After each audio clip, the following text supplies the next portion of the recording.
Hey everyone, I'm Kris. I'm Hannah. And today we're going to brew up Valentine's banger on the Orea Z1. Now this is the first time I've ever brewed a coffee on this brewer. So what I'm going to do is I'm going to use Amulet's objectively correct recipe. So I've already unboxed this, popped the filter in. I've got my kettle brewed up to 92 degrees and I'm just going to pop in my coffee and give it a wee grind. So we're grinding about 6.3 on the oat. I'm just pre-wetting my filter.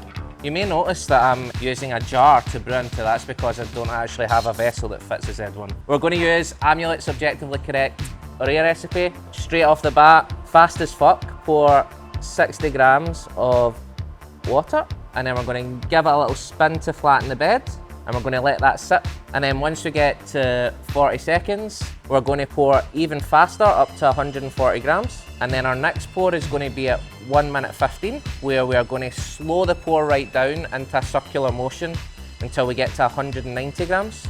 So nice and slow. And then at 145, we're going to pour slow again in a circular motion until we get to 240 grams. And now we're just going to let that filter through and then we're going to taste it. A little bit about this coffee. It was produced by Alexander Vargas in Colombia. It's a striped red bourbon, naturally processed. Striped red bourbon is quite rare. It's just like a natural mutation from the red bourbon variety. So for this coffee, we wanted like really sweet, chocolatey, like berry tasting notes. It's really it's not like very nice like big raspberry in there. A lot of raspberry.